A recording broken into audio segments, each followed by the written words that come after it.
In this video, I want to walk you through a systematic sales process that we help our clients with to help them close inbound leads that we generate for them. Now, real quick, if you don't know who I am, my name is McBilly. I am co-founder of Good Vibe Squad. We are an award-winning growth partner for mortgage loan originators. We've helped over 700 loan originators all around the country, and we have helped close over $2 billion directly from our system. And I'll actually walk you through what this looks like. So let's go ahead and dive right in. Now, for customer acquisition here at Good Vibe Squad, there's really 5 pillars that we look at. So the first thing is the lead generation, where we need to make sure that we're consistently generating consistent inbound leads so that you have a consistent stream of opportunities coming for you. And then number 2 is the lead nurture. Whatever leads that we generate, we want to make sure that we're actually nurturing these leads so that we're setting the right expectations, we're building rapport, even front end, we're delivering value to them so that even before they schedule an appointment with you, there's already built-in trust within that process. And then number 3, which we will be focusing for this particular video, is having a systematic sales process. And then number 4 is once we close them, we need to make sure that we want to have an amazing customer experience so that we're delivering wow moments to your customers. Ultimately, after that, we want to have number 5 is strategic partners. We want to take those pre-approvals, we want to take them and get more realtor partners, right? So that's really what that looks like. And so if you want to watch this whole training here, make sure you watch the other video where I actually break down the full customer acquisition growth model for us. But for this video, I'm going to focus specifically for the sales process. So let's go ahead and dive right in. So let's first talk about the sales process. And the important thing to really take note here is you as a mortgage loan originator, you are not in the business of real estate. You are not in the business of mortgages. You're not in the business of, insert keyword here.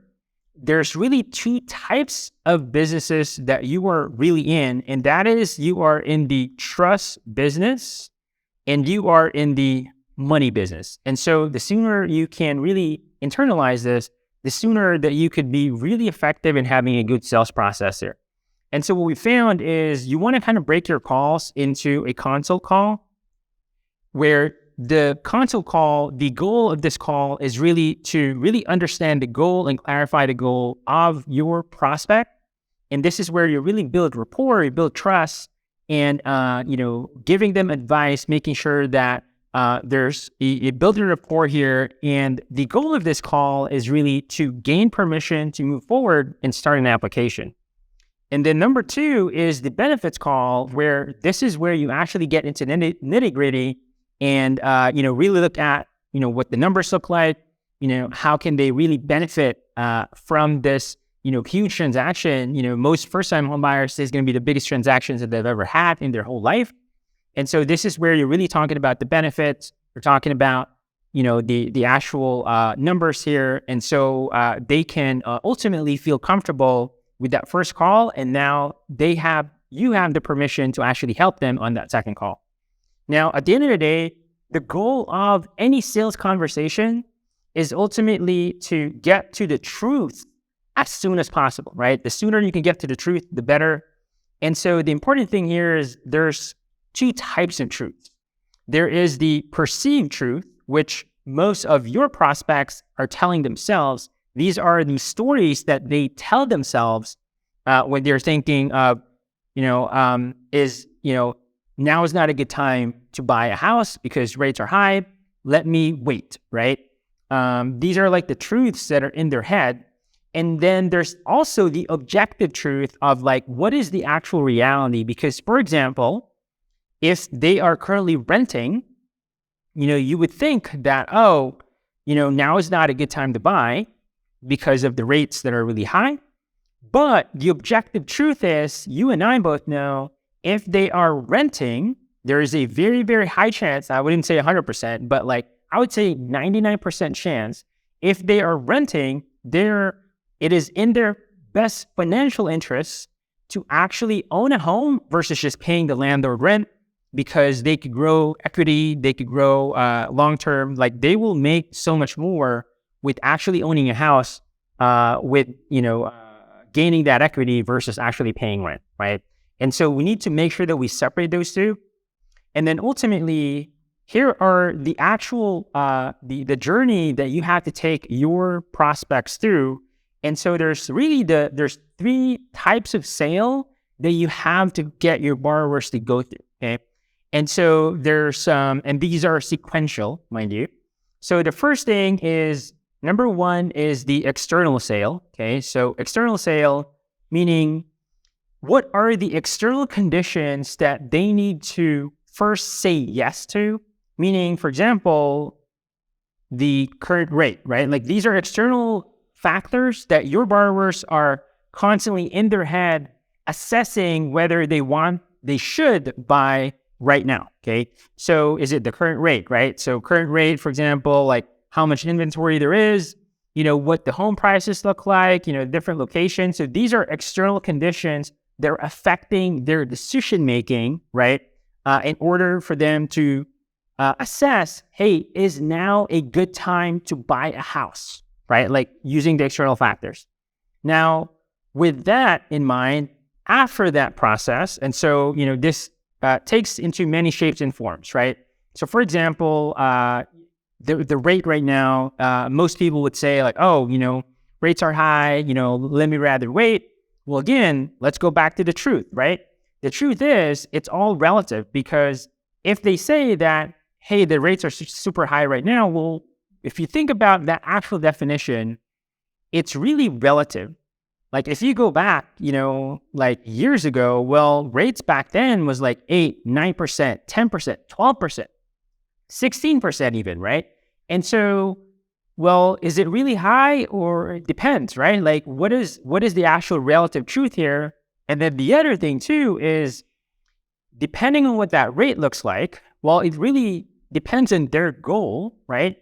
I'm sure you've heard of the term, and the easiest way to kind of explain it to your borrowers is they can marry the house, right? Marry the house, and then date the rate. Now that may sound very cliche, because I'm sure you've heard of it a lot, but this is a very effective way to really almost talk in their language, right? This is something that they could easily understand in their head as you're kind of explaining these processes, right? And now, once they really understand that there is an actual cost to waiting, right? Cost to waiting, and making sure that they truly understand that, is it really in their best financial interest, even with the certain external conditions, to buy right now? Well, now, if they say yes to this, well, now we go to the internal sale, right? If it makes sense to actually buy right now, well, now I have to ask myself as the borrower, can I afford to buy a house, right? Is it in my financial best interest to actually buy the house? So internal circumstances, is it like, can I actually afford to buy right now? Affordability. What does my timeline look like? Is it in my best financial interest to actually buy a house right now? If I'm in a lease, for example. And again, this is where the actual objective truth versus the perceived truth comes in, right? This is where you have to become a mortgage advisor, okay? This is how we really coach our clients, because you need to be an advisor, because, again, we don't know. Most people, they're like, oh, I thought I needed 20% down. Oh, I thought that, sometimes, like, even if they're in a lease, for example, they could be in a lease, but depending on what that looks like, and if they find the house that they want, keep in mind right now, because things have kind of slowed down, it's actually good news for your clients, right? Because for your clients, for your borrowers, they can actually get into a house. It is far easier to get their offers accepted right now, because of the fact that there's less competition, right? So these are the things that most of your borrowers, they're not thinking of.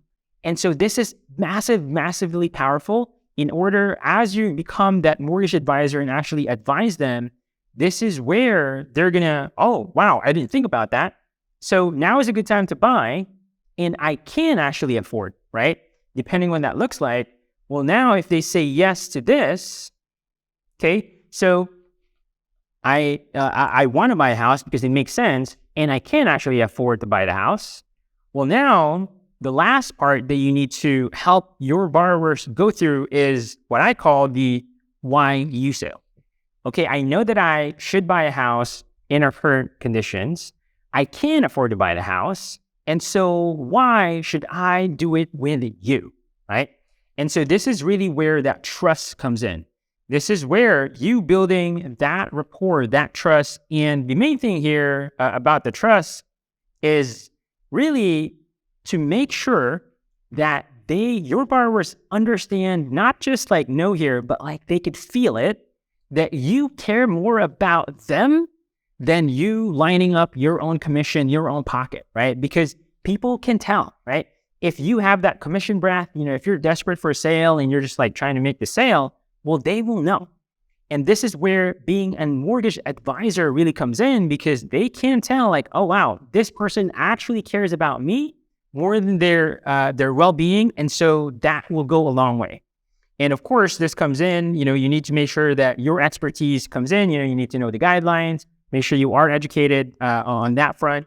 But you also want to make sure that you are not talking, really like there's certain words that are like industry gibberish, because for your customer, for your borrowers, they'd rather, you need to like dumb down your words, right? This is why, for example, depending on what your political alliances are, and I'm trying to be political, but the reason why Donald Trump won the election is, if you look at this, you could even do an actual research on this, is if you look at all of Donald Trump's speeches, all of his speech, he was only using grade 4 level language, okay? Versus with Hillary Clinton, and Hillary's like really, really smart, she's like using college level words, right? And so this one with Donald Trump, like he dumbed everything down so that it's easily understandable, right? And it's very relatable. Like you could actually understand them, I don't feel like you're making me feel like stupid, if I don't understand words. And so this is where that expertise comes in. And obviously you need to make sure that you also have a competitive rate. And if you can have incentives there that allows you to really separate yourselves. And more so importantly, this is where your reviews and social proof really comes in. Now, if you want to learn more about this, I have a separate training video on this that talks about, building social proof and your organic social media channels. But the most important last piece that I want to say for this is the best time to actually set the social proof, give the reviews, is before you're speaking with your prospect, okay? So this is where the lead nurture really comes in, is because they should be able to see that already, even before they speak with you, right? And so there you have it. Those are the 3 types of sales that you're going to be able to, that you should walk through your borrowers. And I promise you, if they see that, hey, now is a good time to buy, externally through external circumstances, and I can afford to buy, and I can trust you because you actually care more about my well-being, looking at my, putting me first more than your commission, more than your pocket. I promise you're going to make so much more sales, and you're going to close more loans, close more of your prospects. And so I hope this has been very beneficial for you. So there you have it. If you found a ton of value out of this video, go ahead and like this video right here. And if you have more questions, go ahead and put them in the comments. I read those, I answer them. And if you want to learn more on how to grow your mortgage business through marketing, through branding, through lead generation, and following our 5 pillars of customer acquisition, go ahead and check out this video. There you have it. I will see you in the next one.